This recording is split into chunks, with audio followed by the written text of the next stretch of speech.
and welcome to Wrong Way. And today we will be unboxing yet another wheel. Yes, apparently it's wheelie a wheel season currently. Today is gonna be the InMotion V12 HT, a wheel I've been really anticipating. So let me tell you more about it. Wrong Way. First up, also big thanks to My eWheel for providing me this wheel for testing purposes, and big thanks to InMotion for actually letting me test this wheel indefinitely. Yes, this is the wheel I get to keep, and I'm very excited because I wanted the V12. Then the news about the V12 HT came around. So instead of getting the V12, InMotion actually offered me to get the V12 HT, and I said yes! Because I love torque, and this is what this wheel will be all about. If you want to get a wheel like this, feel free to use my coupon code called WRONGWAY to get an additional 5% off at My eWheel. I also do receive a kickback from these orders. Nevertheless, I will test this wheel thoroughly as I test also the other wheels. So yeah, I ain't gonna cut it any slack. So I really loved the V12, and as I was testing, I did maybe 2,000 kilometers on it and I had no issues at all. Naturally, in the meantime, the issue has arisen with those MOSFET problems. They were just using not the right MOSFETs, or not the most durable MOSFETs for a 100 volt wheel. And lots of people are still waiting for their motherboards, which are, I believe, being sent out now.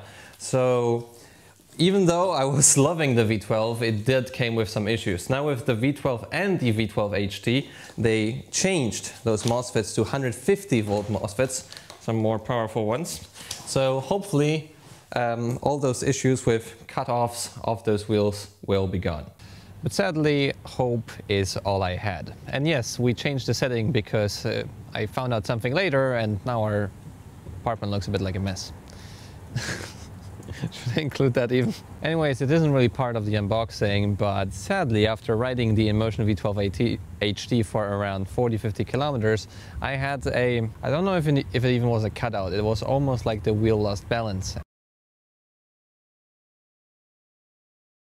And yeah, I just got a brand new wheel and I crashed on it basically with no reason at all. And I wasn't even riding fast, especially compared to what I was doing before that day.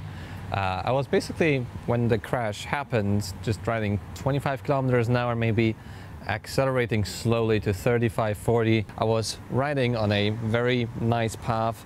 There was nothing pretty much on the ground to make the wheel cut off or lose balance. The pedal just went up and I crashed really hard. And it really wasn't a cutoff, because if it was a cutoff, then I would fall forwards. But as Kate, who is behind the camera, saw it, and I felt it, I felt straight on my butt. So I contacted InMotion about it. I sent them the log files, which is really great.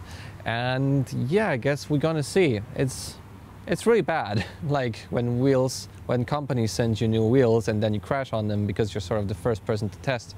But then again, it's always a danger testing a one-wheel device. If something goes wrong, then probably you will fall. Like, there's a really small chance that you wouldn't. So I guess at this point I'm not going to ride it until I get some sort of statement from InMotion. I don't want to be like too soft or like too disregarding of the severity of the issue to InMotion, because falling is always terrible and it hurts and I get injuries. And if it would happen somewhere else, I could even, hurt myself really badly. Luckily it didn't. But problems with wheels often rise when first releasing wheels, and even with the Kingsong 16X there were problems.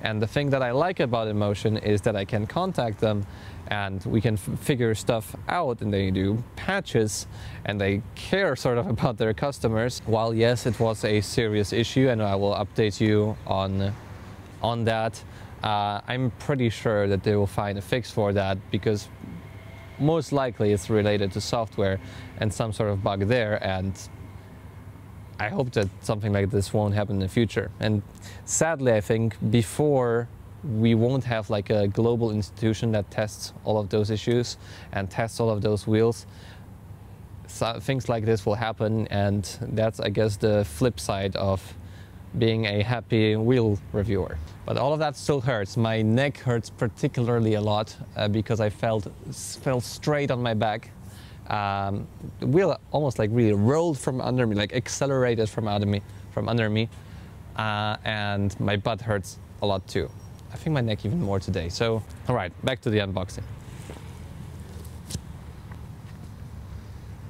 With that said, I won't go too much into detail on this wheel because I already made a 1-hour review of the V12 in terms of like features and practicality and stuff. But I will show you the most important changes they made to the HT, and later on subscribe to see a comparison between those two wheels. My e-wheel stickers, thank you, friendo. We do get a power cord. We do get a instruction manual. Those manuals are of course a lot better than the ones we get from Bigode. Still not maybe the most advanced thing, and it doesn't like show you how to change a tire. They usually make videos for that though. I hope one day we'll get like some really nice paperwork or like online work to do all of the work we need to do on those EUCs, because it's just convenient, They're small. If they're constructed in a foolproof way, you don't need to go to a service station, you just can do all of the stuff yourself. Boom, this is the charger. We have I think it's 2.3 amp. It's a 2.3 amp charger, 100 volt and fanless. That's something I really like.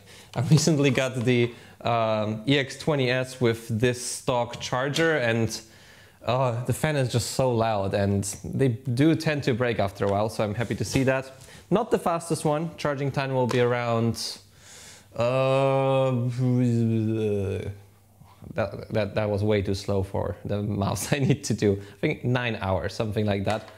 So not fast charging in any means, but could be better. Let's get the foam out. Nice quality foam. And here it is right away. Take a peek.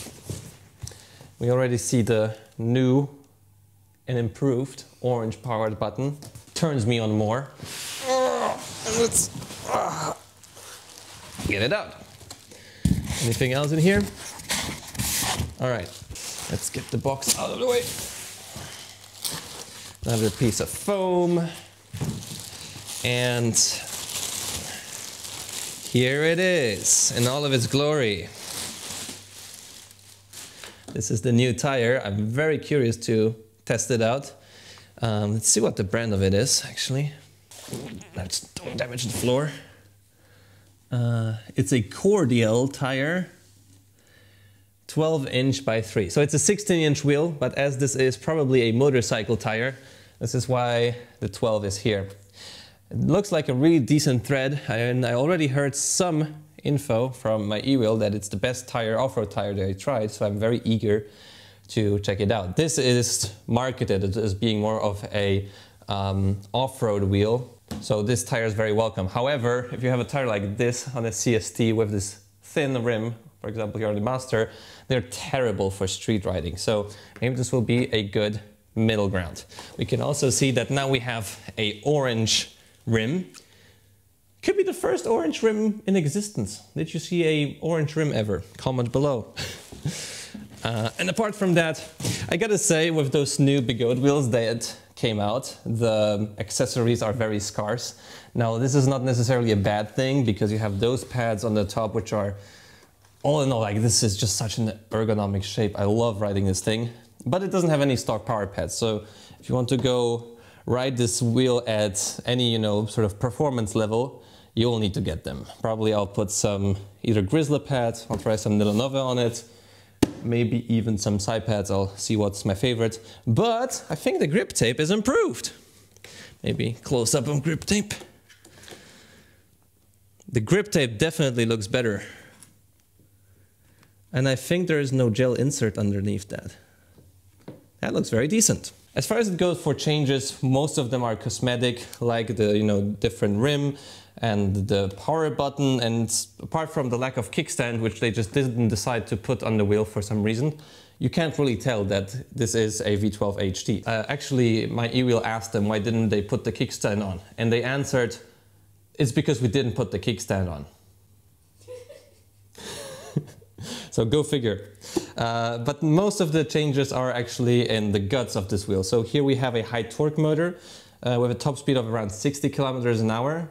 For all types of riders, but the incline capabilities should go up from a 35-degree incline that I could do on the V12 to the 45 on this wheel. So I'm very curious to figure that out and test it out because I love torque. And you can brake better, you can go up steeper inclines, and in general it should be easier and more effortless to ride on this wheel. All right, with that said, let's turn it on. Transport mode is on, so I'm very happy about that. So let's turn it off in the screen. Can you maybe show the audience the beautiful screen that is here? Still one of the best screens in the game. Maybe not the most visible one in the like direct sunlight, but most, I would say, innovative. With you know, max speed setting, now it's 50. Probably I can change it in the app. And here we have ambient light. Okay, transport mode. Boom.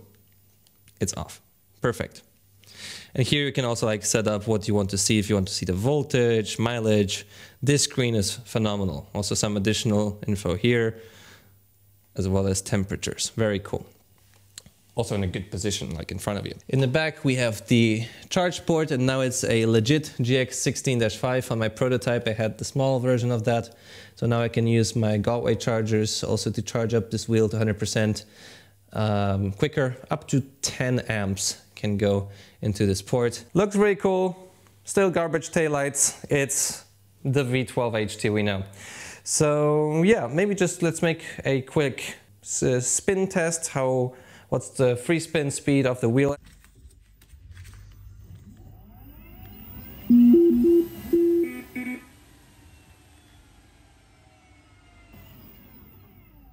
That will actually conclude this video because I don't want to repeat myself so much on the V12 because you know it from my videos. So I'm very excited to test this wheel out. I think it will be a great commuter, but actually I don't know if I can live without suspension now because I've been enjoying the ride of those two wheels so much that I just ride those two.